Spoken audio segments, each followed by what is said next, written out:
Oye, Portugal, llegaste al Sporting, un gran equipo de Portugal y tuviste la suerte de estar ahí jugando con Cristiano Ronaldo. Cuéntame cómo fue esa experiencia, esa historia de jugar en un grande Portugal.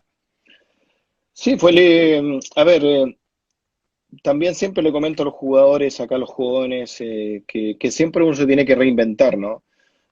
A pesar de que salí con el afiche de jugador más caro en ese tiempo, desde Chile hacia afuera, en el momento que llego allá, me di cuenta, en los primeros entrenamientos me di cuenta que tenía que esforzarme el doble o el triple para poder tener un lugar. No se juega con el nombre, no se juega con el afiche y eso me pasó, me impactó bastante el nivel de los portugueses, cómo entrenaba la intensidad, que era totalmente diferente a lo que pasaba acá en la Universidad de Chile. Y bueno, fue complicado al principio, fue complicado porque no rendí como yo esperaba, pero de a poco fui ganándome el espacio, eh, bueno, con mi compañero, con el equipo y poder lograr afiatarme el equipo y poder demostrar lo que era realmente, ¿no? Perfecto. Oye, y los aspectos, por ejemplo, cultural, ¿te afectaron un poco con respecto a Chile? La vida era un poco distinta, la comida, ¿no? Sí, no, al principio, bueno, siempre cada estación yo creo que viví en varios países y siempre mi idea principal era aprender el idioma. Cuando uno aprende el idioma, se te hace más fácil en la vida, en el día a día, digamos. Eh, y creo que eso fue muy importante. Al principio se entendían muchas cosas, aparte estamos al lado de España, había muchos compañeros que sabían español también, pero el portugués se agarra muy fácil, entonces tampoco no hablé 100% con el acento de portugués, pero con un portuñol medio entendía, entonces después de un par de 6 meses me facilitó la vida y pude aprender portugués. Bueno, en ese tiempo yo estaba, también me facilitó mucho también en los idiomas, en ese tiempo yo estaba con mi ex esposa, bueno, en ese tiempo estaba pololeando, que era canadiense, entonces ella hablaba francés y inglés, entonces ahí un poco también me pude adecuar bien con otro idioma más y bueno, creo que es un aspecto importante, ¿no? Conocer otras culturas, yo creo que te tienes que afiatar mucho con el país donde estás, porque así entregan mucho más en el equipo donde estás, te entregan mucho más y hay que tomarle cariño a los países que donde uno va, ¿no? Rodrigo, me hablaste de la intensidad que se trabaja en Europa, en Portugal, donde estuviste tú. Esa intensidad, a qué te refieren? ¿En el entrenamiento? ¿Intensidad en los modelos de juego? ¿Intensidad en el trabajo diario que se hace allá? ¿La disciplina con respecto a lo que es Sudamérica o Chile? No, yo creo que en todo, a nivel de entrenamientos, creo que era bastante intensivo, no había tiempo para tomar agua, los movimientos cuando practicamos táctica o incluso el tontito, el rondo, era con una intensidad tremenda, no era para divertirse solamente. Entonces era serio y que te ayudaba. El entrenador estaba bien pendiente a eso. Y en el aspecto también personal, lógicamente me di cuenta que tenía que entrenar por mi cuenta para poder eh, estar al nivel de otros que ya a lo mejor me llevaban un poco más de tiempo, porque en Europa un poco ya se venía de ese tiempo que ya los jugadores trabajaban por sí solos y bueno, lo tenían muy bien afiatado, muy bien en cada jugador lo tenía hecho. Entonces lo empecé a hacer y me cambió un poco también, empecé a preguntar de que me dieran algunos programas para poder hacerlo. Entonces tuve que cambiar todo, como te dije al principio, reinventarme y cuando uno en los entrenamientos le mete la intensidad que el entrenador dice, tú en un par de semanas y si con el entrenamiento necesario te vas metiendo mucho más, ¿no? Perfecto. Cuéntame un poco, tuviste compañero a Cristiano Ronaldo, que se convirtió en uno de los mejores jugadores del mundo. Desde ahí pasa ciertamente a jugar a Manchester. Sí.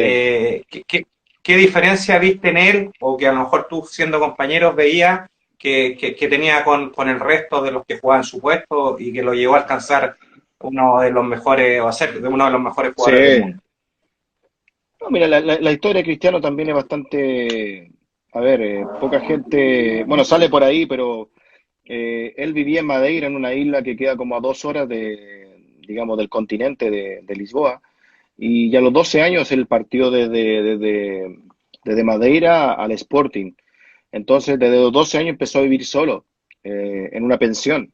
Entonces, no fue fácil para él, sabiendo de que tenía mucha calidad y siempre se hablaba de Cristiano. En ese tiempo también se hablaba de Quaresma, se hablaba de otro jugador. Te doy tres ejemplos: Fabio Paín, que eran tres jugadores que eran supuestamente las superestrellas que venían. En ese momento, eh, Cristiano subió Quaresma, subieron los dos al mismo tiempo. Quaresma estaba más hecho, más jugador, eh, con su lujito, técnicamente era muy bueno, pero cuando vino Cristiano, se notaba al tiro la diferencia. A nivel de entrenamiento siempre quería ser el mejor. Se trataba de reinventar siempre, de hacer las mejores cosas para ser el mejor en todo. Y yo creo que esa mentalidad la tenía desde pequeño, ya desde salir desde Madeira de los 12 años, implementó, se lo metió en el chip en la cabeza y a pesar del talento, creo que lo más importante era la capacidad mental que tenía, la fuerza mental de superación, de paciencia y de sacrificio. Creo que con esas son las cosas que se logran y yo creo que es el gran, bueno, ahora lo debe tener de la misma forma, pero en ese tiempo, con 17 años, notaba uno que podía, no sé si a ser el mejor jugador de la historia, ahora lo está demostrando, uno de los mejores que entró a la historia, pero en ese momento creíamos que siempre iba a llegar a un grande y iba a ser una gran figura. Pero bueno, es un ejemplo a seguir. Yo creo que todos los chicos ven el resultado final a veces el resultado final, no, lo que le estoy contando, ha pasado con todos, siempre con muchos sacrificios.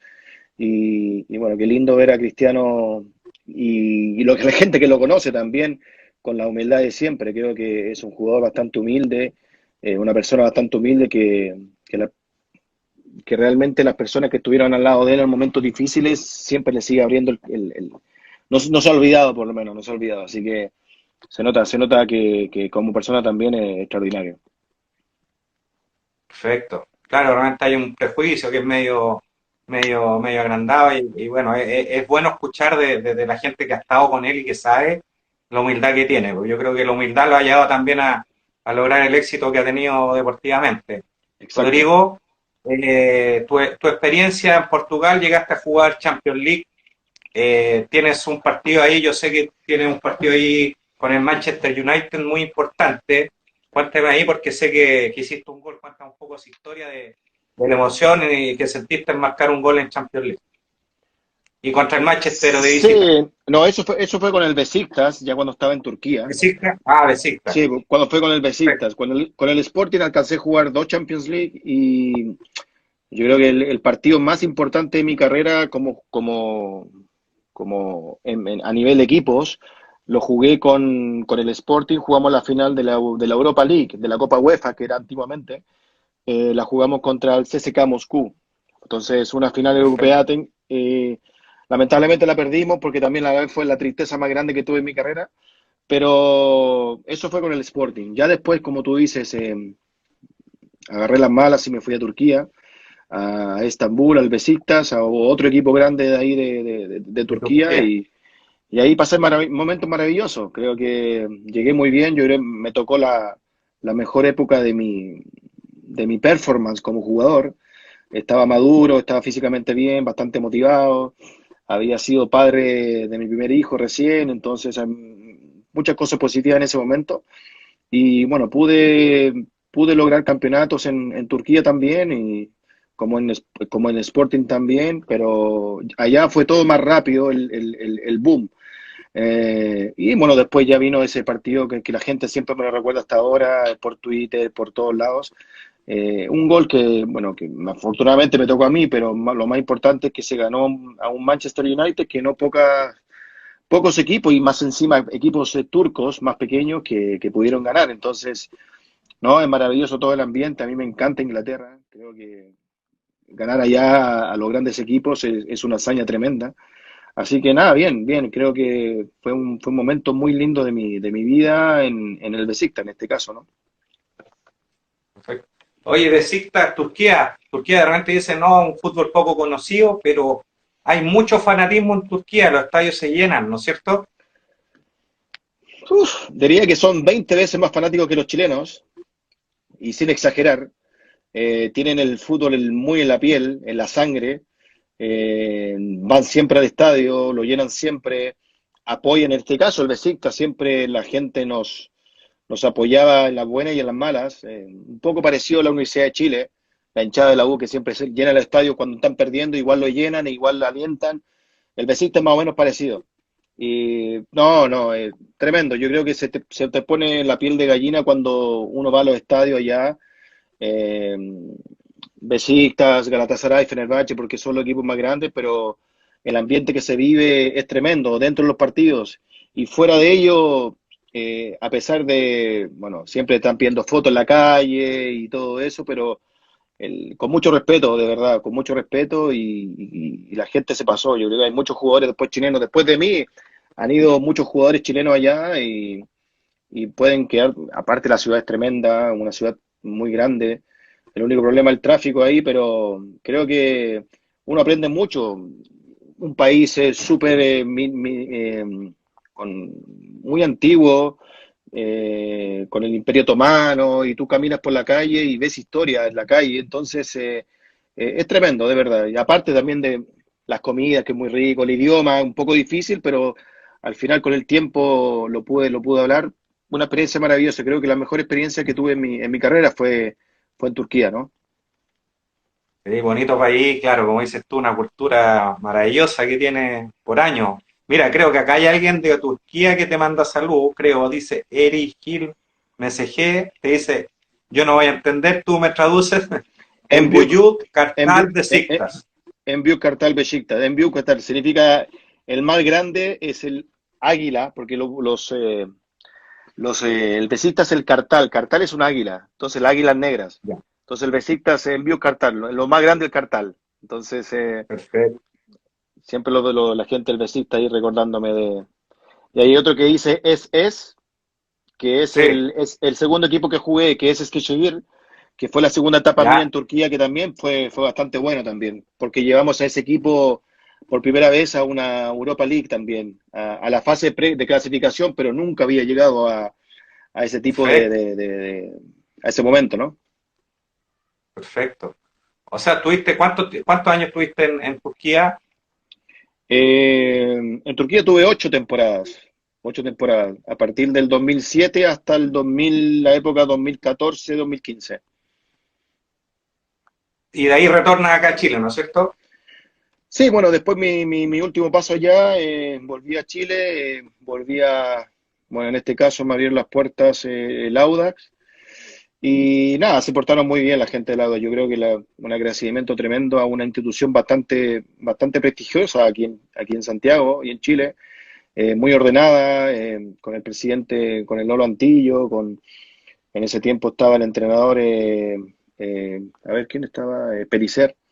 Y, bueno, me trataron súper bien bueno, un poco entregarle mis últimas kilómetros como futbolista y bueno, fue una experiencia, hubiera sido mejor porque tuve muchas lesiones, pero ya cuando uno viene de vuelta, la idea es que poder alargar lo más posible, pero ese año me tocó muchas lesiones y bueno, tomé la decisión de colgar las botas ya que no quería dar más pena todavía de lo que estaba dando, ¿no? Rodrigo, estuviste en selección chilena, tuviste grandes logros, tuviste Mundial de Sudáfrica. Cuenta un poco el Mundial, cómo fue ese plantel que se fue formando, porque yo creo que desde ahí empiezan a hacer todo lo que se convirtió después con el logro de Copa Sí. América el 2015, que fueron 7 o 6 años que se vienen, que parte desde 2009 más o menos ahí, que parte de ese grupo humano, plantel que empezó a trabajar y logró grandes cosas. Sí, la selección viví varias etapas. Primero fue la primera experiencia, fue lo que fue el preolímpico con la sub-23. que clasificó a las Olimpiadas y afortunadamente pudimos lograr la medalla de bronce para Chile, que fue una experiencia tremenda en mi vida. Y a seguir de eso viene mi primer llamado como adulto para el Mundial 2002. Lamentablemente no fue una clasificación, no clasificamos, sino fue una eliminatoria bastante negativa. Empezamos muy bien, pero después nos fuimos abajo. Eh, pero bueno, queda el recuerdo de, bueno, por lo menos en mi parte, de mi debut, poder hacer un gol contra Argentina en el Estadio Monumental de River y a los 19, 20 años uno queda, pero bueno, volvemos atrás. En esos momentos era tremendamente, pasó todo muy rápido y era todo positivo. Y ya después vino una etapa de mi carrera donde venía la selección con el profe Acosta, después le di prioridad un poco al Sporting, porque me tenía que adecuar bien porque lo estaba pasando mal allá. Entonces fallé una Copa América y después vino la época de Juvenal Olmo. Lamentablemente con Juvenal Olmo no tuvo una constancia de llamados. Incluso estaba jugando titular allá en Portugal y no me llamó. Y ahí vine muy pocas veces y ya después vino la otra fase con Marcelo Bielsa, que fue una fase bastante positiva para mí porque ya tenía 28, 29 años y bueno, un poco nos entregó bastantes mejores herramientas a todos los jugadores y coincide también con la época de los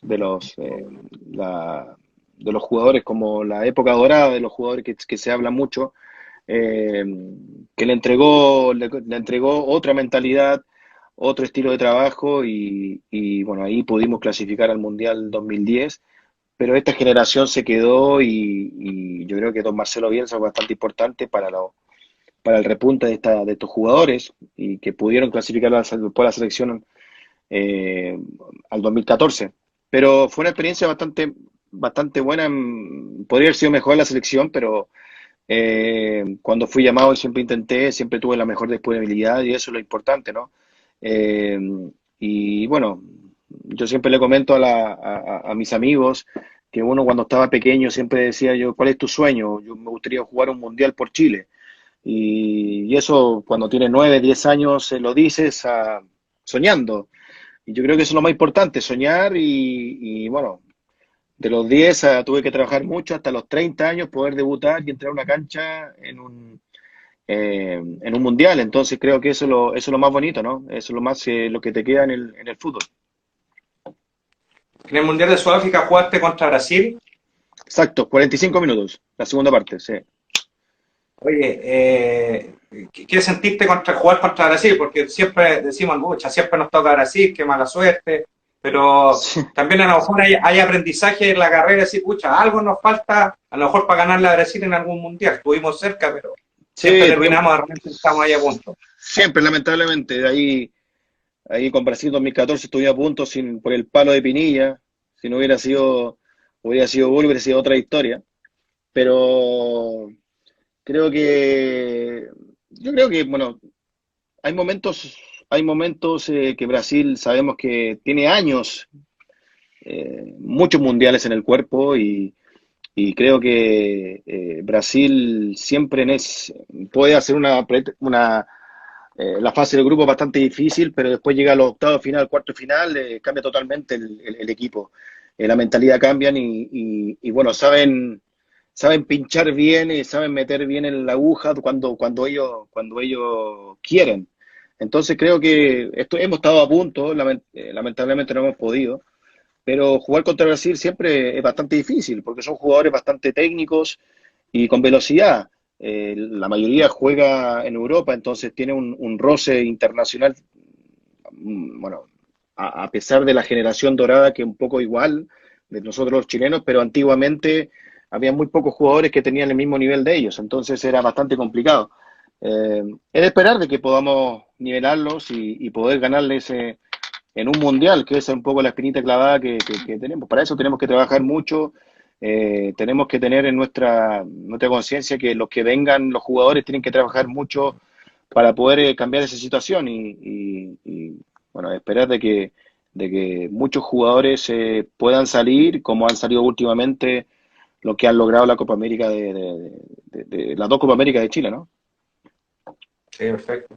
Y en preolímpico estuvieron a punto de conseguir la medalla de oro. Me acuerdo de ese partido que lo sufrimos, lo lloramos. ¿Qué crees tú? ¿En qué estuvo ahí? ¿Que se cometió el error, la estrategia?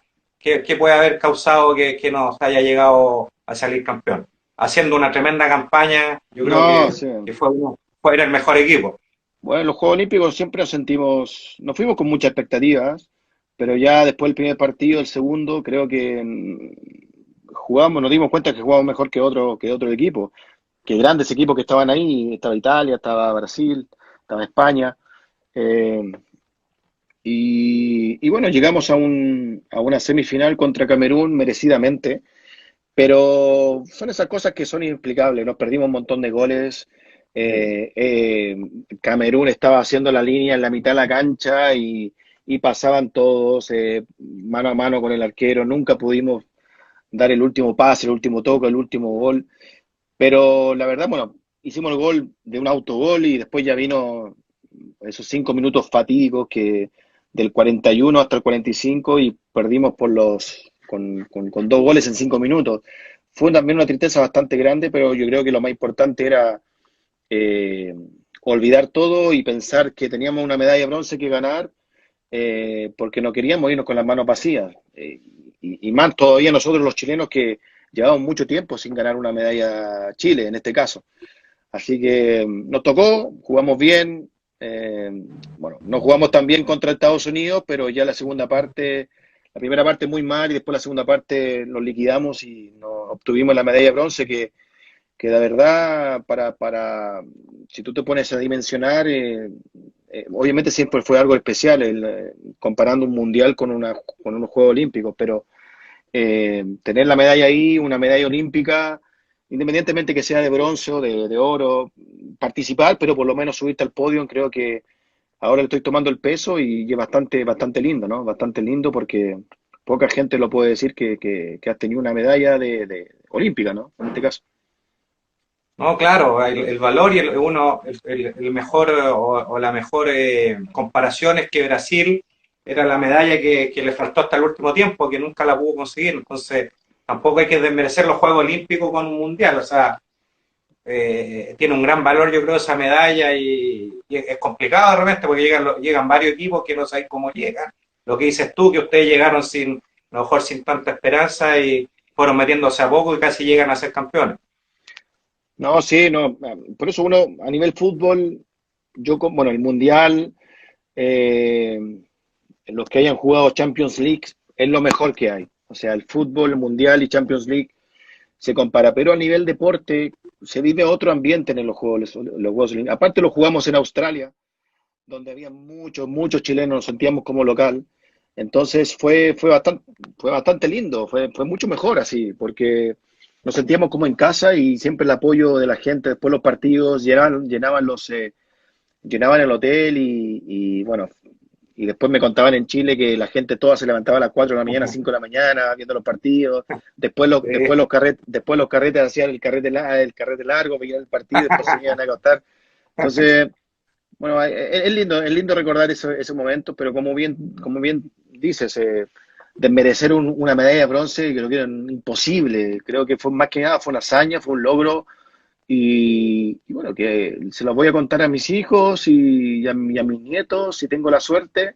Así que nada, esperar de que Chile pueda, bueno, después vinieron más medallas de bronce, más medallas de plata, de oro, Masú, González y todo eso, que ya después nos olvidaron luego nuestras medallas. Pero, pero que que vengan más deportistas bueno, y en relación al fútbol que se pueda hacer, ¿no? Que puedan lograr una ida a los Juegos Olímpicos. Rodrigo, ¿qué entrenador te marcó a ti? Muchos hablan que Bielsa, otros dicen que Sampaoli, otros tienen su entrenador de clubes que a lo mejor lo marcaron porque fueron en su proceso formativo y que lograron debutar. ¿Con qué entrenador de fútbol te quedas tú que sacó lo mejor de ti? Es que para sacar lo mejor de mí, a ver, uno tiene que estar ya más. hay muchos entrenadores que marcaron mi etapa como jugador y a nivel como jugador y personal, que confiaron en mí. Y yo siempre, son diferentes etapas en tu vida. Eh, sí, ya dije, ya Jorge Becerra, que empecé a los 8 años hasta los 11 años. Roberto Álamos, que me descubrió y me dijo que quería entrar a Colo-Colo, que después fue el mismo que me llevó a la Universidad de Chile. Don César Bacha, que me dio la oportunidad para ser jugador profesional. Profe Acosta me llamó, no tuvo pelo en la lengua, no le importó nada, me llamó y me puso el titular el primer partido con 20 años y me lanzó a los Leones, pero uno aprende así, ¿no? Entonces hay muchos entrenadores, después vinieron en Portugal bastante buenos entrenadores, Fernando Santos, que también me marcó, eh, Pablo Bento, que también hizo mucho. Entonces, muchos entrenadores y después llegamos ya a la parte con Bielsa, que fue obviamente distinto porque me entregó muchas más cosas, aprendí mucho más de fútbol. Mi capacidad a lo mejor yo jugaba yo pensaba que estaba jugando al 100%, pero no. Al ver mis imágenes, me daba cuenta a lo mejor podía dar un 30 o 40% más de lo que estaba jugando. Entonces me entregó eso, me entregó otra visión para poder movimentarme mejor, tener más ritmo dentro del partido. Y yo ya con 28, 29 años, pensando de que yo ya había aprendido todo el fútbol. Entonces me entregó otra cosa, otra herramienta. eh, y bueno, fue bastante importante Marcelo en ese sentido. Y otro entrenador muy importante para mí fue, bueno, en Turquía, Mustafa Denizli, que fui campeón con él, que le digo el Baba, porque es uno de los únicos entrenadores que ha entrenado el Galatasaray, el Fenerbahce y el Sí. Besiktas, y ya ha salido campeones con ellos, entonces es un baluarte ahí en Turquía. Entonces, bueno, creo que solo te nombré un poco en cada paso de mi vida, fueron los importantes, pero de todo uno va aprendiendo un poco de cada uno de ellos. Entonces, creo que para llegar a formarte como jugador, y si me hubiera gustado ser entrenador, todavía no me pica el bichito, pero uno también se va acordando de cada uno de las cosas que te van diciendo, sin olvidarte de aplicar tu mentalidad como entrenador. Pero ojalá que, bueno, esos son más o menos los entrenadores que me marcaron en mi carrera. Perfecto, te lo pregunto porque nosotros como Fundaciones Pelote Trapo desde 2003 tenemos un punto central, un aspecto central que es el aspecto sociológico, que de repente muchas veces se deja de lado y que, bueno, decimos nosotros, no, pues nosotros tenemos que preocuparnos del niño, tenemos que saber qué pasa en la casa, tenemos que saber Exacto, cómo es el comportamiento de los papás, porque de repente, claro, hay muchos aspectos que el niño puede ir, llega a la cancha, juega, es extraordinario, llega a la casa y pasan otros problemas, pasan otras cosas que de repente lo van tapando y no lo dejan llegar arriba como se han perdido muchos jugadores. muchos. Por eso te lo quería llegar a ese punto, porque claro, el entrenador lo que te entrega de repente ese punto de vista, por eso quería preguntarte, a través de toda tu vida de experiencia, todo tu proceso de futbolista, ¿cómo trabajaste tú ese aspecto sociológico o cómo te ayudaron en esos aspectos sociológicos de tu vida? Porque obviamente ibas al colegio, tenías que llegar a entrenar, a lo mejor también tuviste problemas. ¿Cómo superaste ese proceso sociológico que tú lo superaste y que muchos jugadores no lo superan a veces?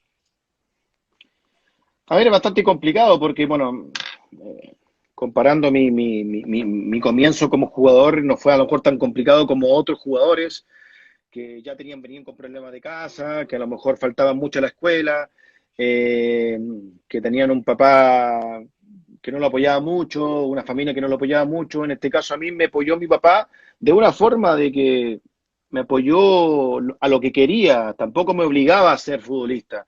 O sea, veía que tenía algún potencial y me apoyaba en todo sentido. Yo sé que era difícil en ese tiempo tomar la micro, ir al colegio, después ir con una mochila tremenda, con todos los entrenamientos, con todas las chalas, con los zapatos.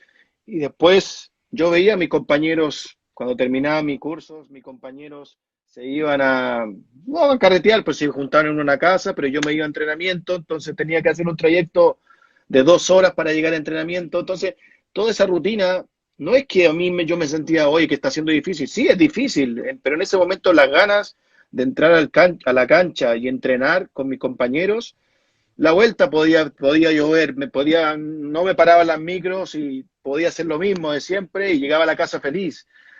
Ahora, en ese sentido, mi papá y mi mamá tuvieron algo bastante importante porque sabían mi condición después con los 13, 14 años.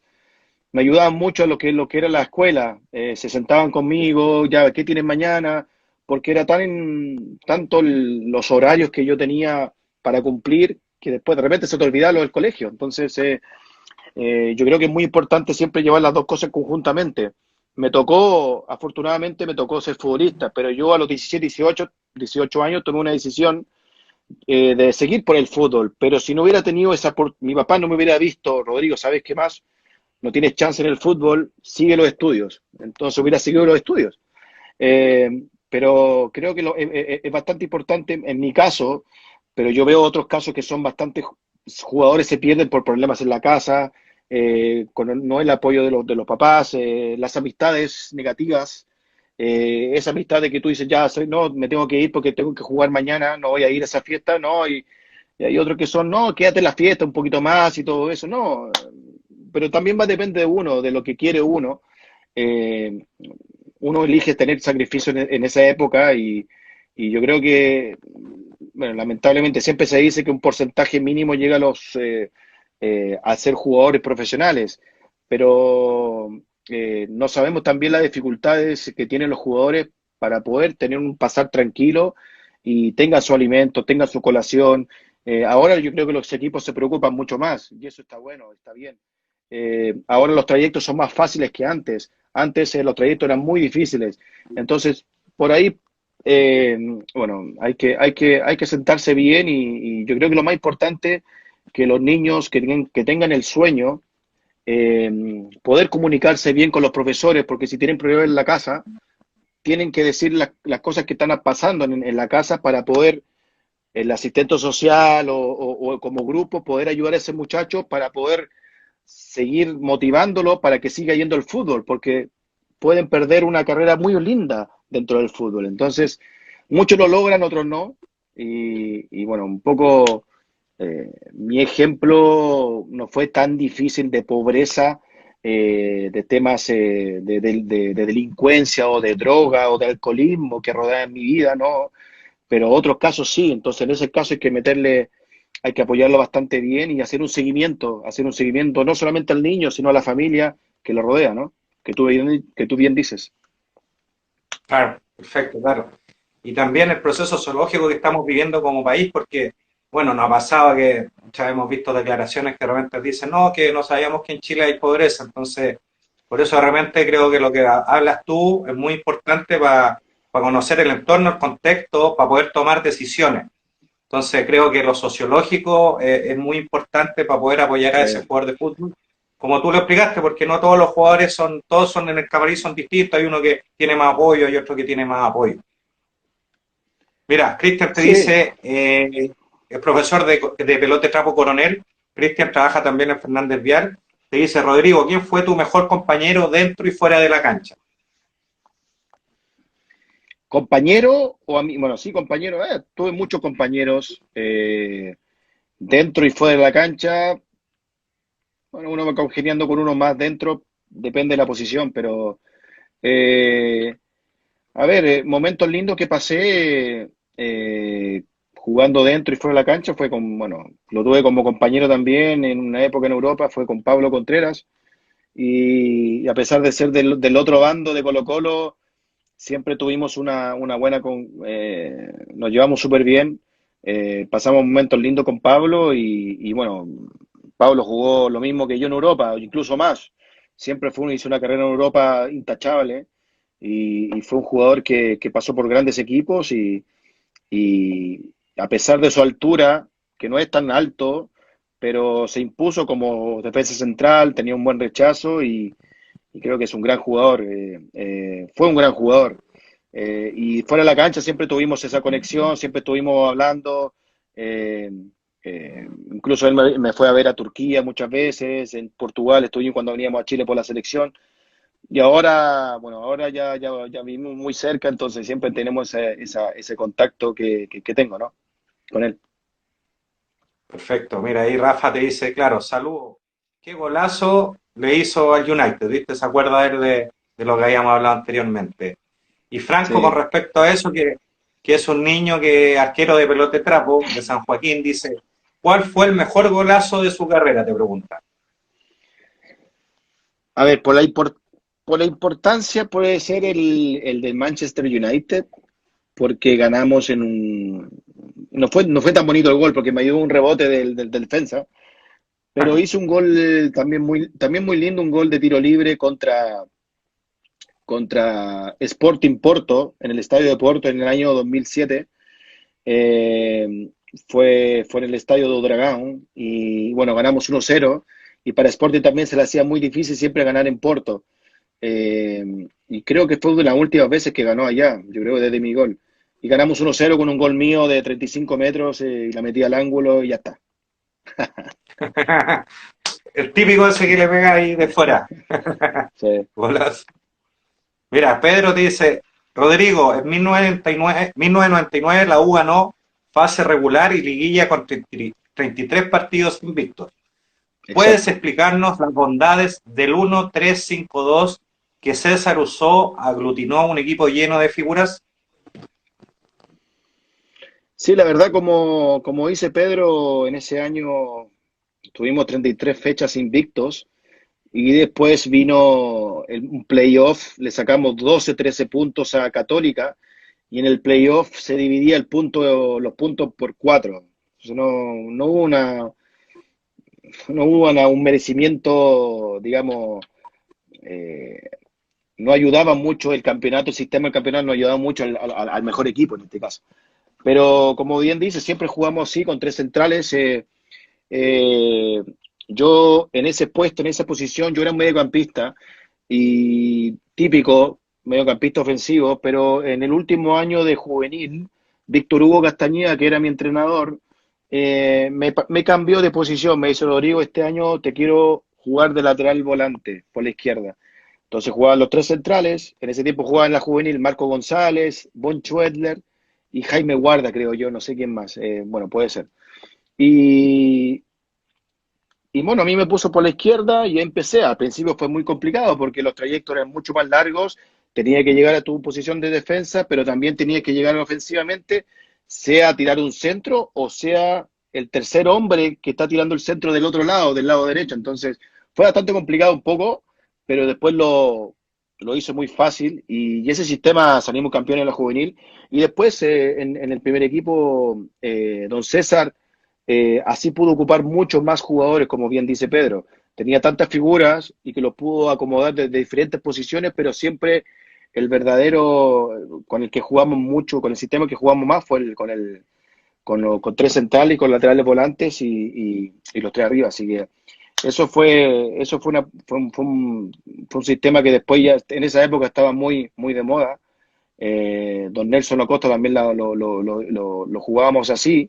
Así que, bueno, es un sistema que te da, que necesita mucha mentalidad también y estado físico bastante bueno, pero porque o te quedas muy defensivo y no llegas nunca al arco y te puedes quedar ahí con una línea de 5 de 6 pero lo bueno de este sistema es que cuando lo haces de una buena forma, llega con mucha cantidad de ofensiva al arco rival, ¿no? Perfecto. Nosotros ocupamos, Pedro le gusta mucho ese sistema, yo creo que por eso te hizo esa pregunta. Siempre el 1-3-5-2 lo usan en muchos lados y le ha dado Ahí está, muchos resultados.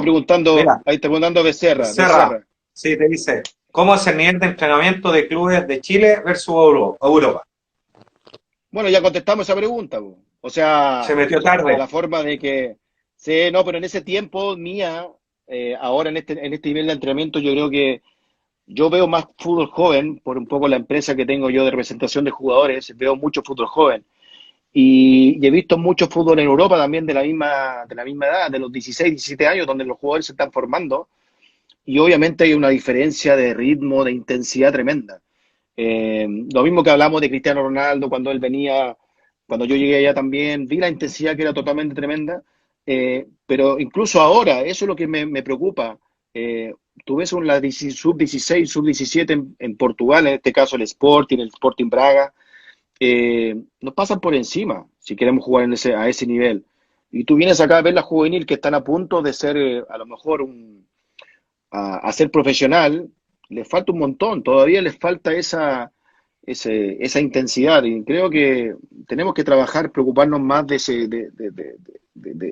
esa situación. Y eso te lo dan los entrenamientos, obviamente, los entrenamientos, la repetición, el esforzarse, el entrenar con ahogo. Marcelo Bielsa siempre nos decía, el que entrena con intensidad, ahogado y pensando y con la pelotita en los pies, o sea, el que pueda dominar eso, ya está al otro lado, porque es muy difícil. Cuando tú no te ahogas, cuando te ahogas no puedes, no, te escondes de la pelota y no quieres recibir la pelota, te No te quieres llega el descansar. oxígeno al Entonces, cerebro.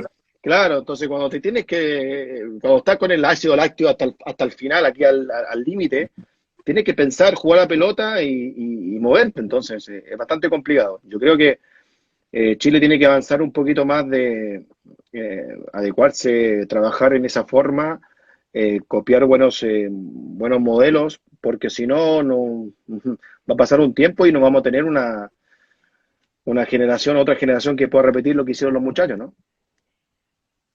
Claro, mira, el otro día estuvimos con Álvaro Zafa hablando un poco del tema de un proyecto que tenían a nivel nacional de crear distintos centros por zona norte, zona centro norte, centro, sur, 4 centros, y que esos centros constituyeran, según donde se ubiquen, el tipo de deporte que practicaba, por ejemplo, en Arica, que hay más sol, practican, no sé, más natación, etcétera. Sur es más frío, el básquet, el bajo techo, etcétera. Pero abocado al fútbol también, para ir sacando las figuras que de repente se van perdiendo, porque está todo centralizado en Santiago de repente, Rodrigo. ¿Qué crees tú eso? Sí. ¿Cómo se puede hacer un proyecto de aquí a corto o mediano plazo para que podamos volver a captar jugadores como Sánchez, como Vidal, como... Bueno, muchos vienen de provincia también y no son solo de Santiago. Sí, no, hay una cantidad tremenda de jugadores que siempre te van diciendo, no sé, lugares como San Vicente, Tahuatahua, siempre que salen buenos jugadores, y hay que ir a ver allá. Hay que ir a ver el fútbol amateur y poder sacar algo positivo de algún jugador que lo podamos rescatar y poder insertar en el fútbol profesional, en el fútbol cadete. Obviamente los equipos, hay varios equipos que ya trabajan con diferentes scouting para ir viendo, no solamente, lamentablemente estamos centralizados, pero hay muchos jugadores en el sur, en el norte también ahora. Hay muchos equipos que están trayendo de Santiago, están trayendo muchos colombianos del norte.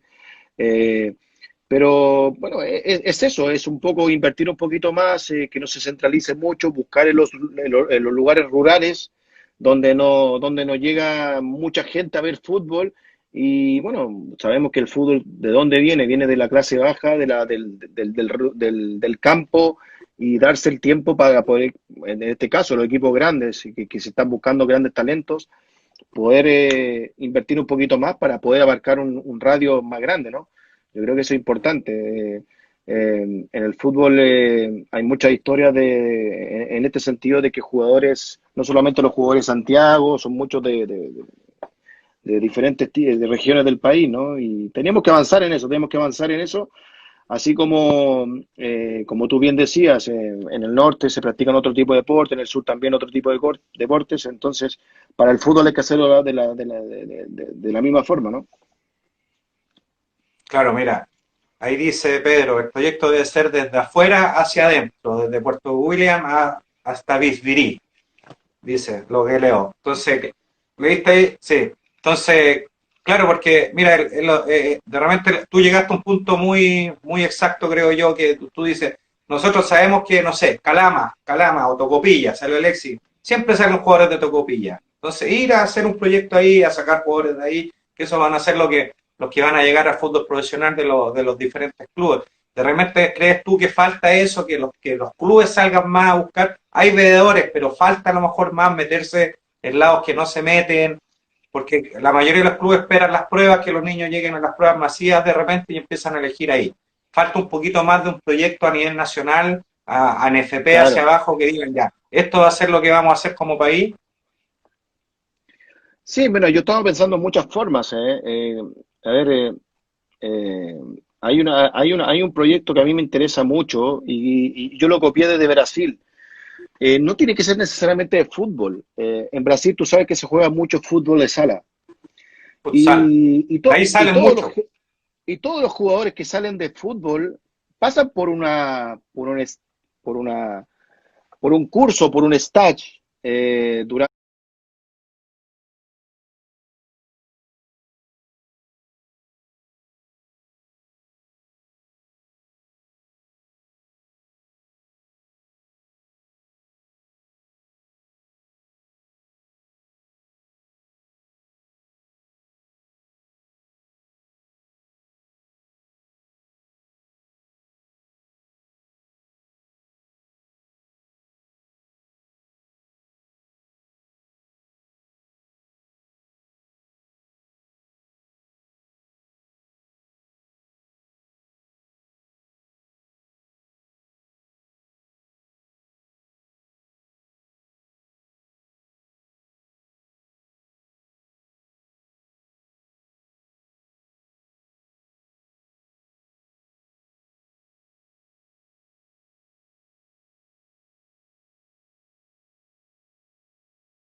Durante un año o 2 años, en la época que van creciendo como jugador, desde los 12 13 años, pasan por un equipo. Mira, Agustín, Exacto. acá Agustito Damián dice, Verón con el fenómeno Ronaldo conversaron sobre lo mismo respecto al futsal. No, y eso es verdad, eso es verdad. Yo estuvimos, en el último tiempo, yo estuve yendo voy a pagar a.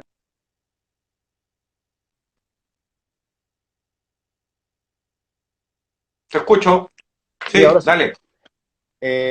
Yo lo vengo conversando con mis socios siempre y cuando hemos ido a Brasil, el 50% de los jugadores que llega a probarse a los equipos vienen también de fútbol de sala.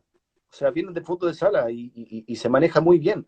Entonces, ¿qué nos cuesta implementar un poquito el fútbol de sala al fútbol profesional o al fútbol cadete? Que a los niños integren ese fútbol de sala y que le ayudan mucho para poder aprender diferentes movimientos, mucha más disciplina porque se juega con menos jugadores y uno tiene que bajar y subir.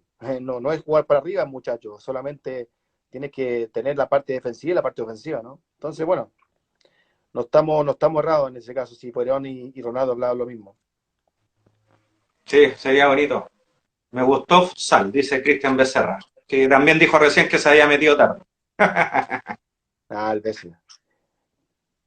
Rodrigo, nos Ahora, quedan tres ahora puede jugar minutitos. mejor, ahora puede jugar Ahora mejor. Yo sé que bajó como 10 kilos, entonces está orgulloso de su dieta.